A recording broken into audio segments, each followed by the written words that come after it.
Sarah, I need you to listen very carefully. That voice, I would know it anywhere.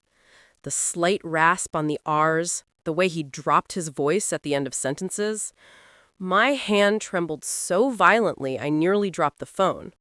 Because that voice belonged to my husband, Michael. And Michael had been dead for 3 months. I sat frozen in our bedroom, my bedroom now, staring at the screen. His name glowed there, Michael Morrison. The room suddenly felt smaller, the walls pressing in. Outside, January rain tapped against the window like fingernails. "This isn't possible," I whispered. "Sarah, please, don't hang up. I can explain everything." My heart hammered against my ribs. For 12 weeks, I'd been a widow. I had identified a body so burned in that car accident that dental records were needed. I'd stood at his funeral in a black dress, accepting condolences from 200 people. I signed papers, closed accounts, filed insurance claims. His life insurance, $750,000, had just cleared into my account 4 days ago. And now he was calling me? "Where are you?" My voice came out steadier than I felt. A pause. Breathing. "I'm safe. That's what matters. But I need you to do something for me. I need you to wire $50,000 to an account. Tomorrow. I'll text you the details." The words didn't make sense. They tumbled through my mind like stones down a hill, sharp and wrong. "Michael, you died. I buried you. My throat closed. "What is happening?" "I'll explain everything when I see you. But right now, I need that money. There are people, dangerous people, and I had to disappear. You have the insurance money now. 50,000 is nothing compared to what we have." We. That word sliced through my shock like a blade.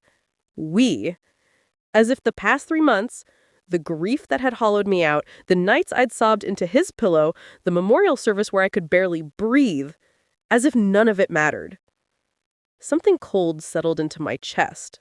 Something that felt less like relief and more like clarity. I didn't sleep that night. Instead, I sat at the kitchen table with my laptop, Michael's phone records spread before me, records I'd requested weeks ago to close our accounts. I'd barely glanced at them before. Now I read every line.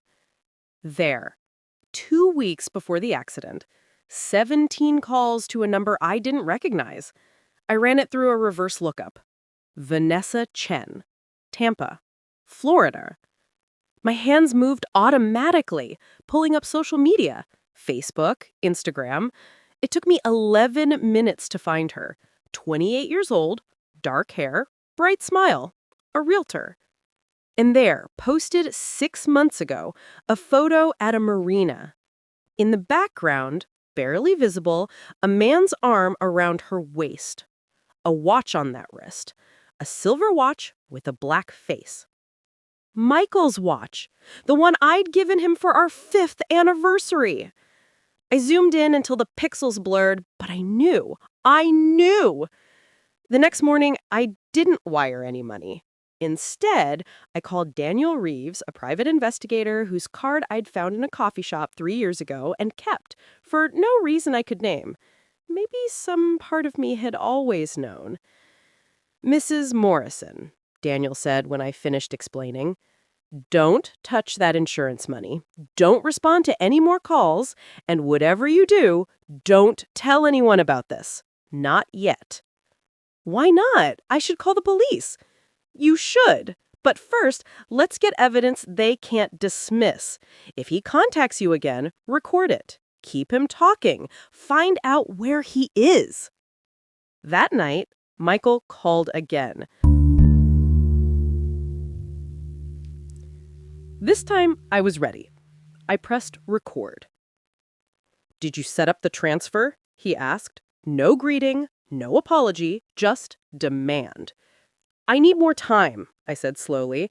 The bank flagged it. Large transaction. They're asking questions.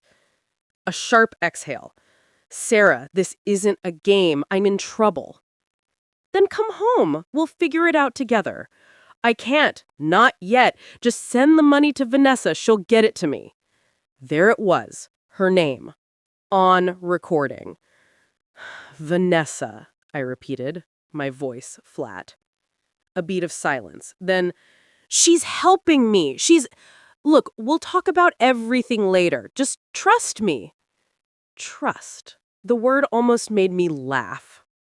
Daniel worked fast. Within 4 days, he had surveillance photos. Michael, very much alive, entering a condo in Tampa. Vanessa's condo. Grocery bags in his hands, a baseball cap pulled low. Alive, healthy, laughing in one shot. While I'd been drowning, he'd been buying groceries. It's life insurance fraud, Daniel explained, sliding the folder across the table. Probably staged the accident with someone else's body or faked the dental record somehow. He needed you to collect so he could access the money through you. Classic and incredibly illegal. What do I do? We go to the FBI. Insurance fraud over $100,000 is federal. I looked at the photos again. Michael's face, the face I'd loved for 8 years, the face I'd kiss goodbye every morning, looked like a stranger's now. Do it, I said. The federal agents were professional, thorough. They asked me to maintain contact, to play along. Get him to admit the plan, Agent Torres instructed. Ask questions. He thinks you're grieving and desperate. Use that. It felt like swallowing glass, but I made the call. Michael, I'm scared. I don't understand what's happening. Please, just tell me the truth. And maybe because he thought he'd won, or maybe because he'd always underestimated me, he did. The accident was arranged. A body from the morgue. Don't ask how. I needed a way out, Sarah. My debts, the gambling, all of it. This was the only way. We split the insurance, start over somewhere new. You, me, and Vanessa? Silence. You think I didn't know? I pressed, my voice breaking, not from pain now, but from rage held on a tight leash. You think I'm that stupid? Sarah, listen. No! You listen. I gave you 8 years. I loved you. I mourned you. And you've been in Florida, living with another woman, spending, what, our money? My grief? It's not like that. Then what is it, Michael? Explain it to me. He couldn't. The line went dead. But the recording stayed. 3 weeks later, I sat in a federal courtroom. Michael was in handcuffs, the first time I'd seen him in person since the funeral. He looked smaller somehow, diminished. Vanessa sat 2 rows behind him, her lawyer whispering urgently in her ear. She'd been charged too, conspiracy to commit fraud. The prosecutor played the recordings. Michael's voice filled the room. The accident was arranged, a body from the morgue. I watched him close his eyes. The judge, a silver-haired woman with steel in her gaze, read the verdict without emotion. 15 years federal prison, restitution of $750,000 plus penalties.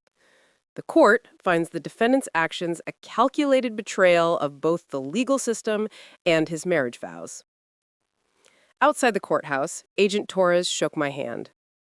You did the right thing, Mrs. Morrison. I know it wasn't easy. It wasn't. But standing there in the February sunlight, I realized something. I wasn't a widow anymore. I wasn't a victim either. I was just Sarah. And for the first time in months, maybe years, that was enough. The insurance money went back. I didn't want it. Didn't need the weight of it. Instead, I moved to a smaller apartment, took a job at the bookstore, started therapy. Small steps. Clean steps. Some nights, I still hear my phone buzz and my heart jumps. But then I remember, I don't answer calls from ghosts anymore. Only from the living. Only from the real. Because the truth is this: you can't build a life on lies, not his, not anyone's. And you can't love someone back from the dead if they chose to bury themselves. Michael wanted me to believe in ghosts. Instead, I learned to believe in evidence, in testimony, in the cold, clear light of truth. And that saved me. Which city are you listening from? Drop a comment below. And remember, trust your instincts. They know the truth before your heart is ready to hear it.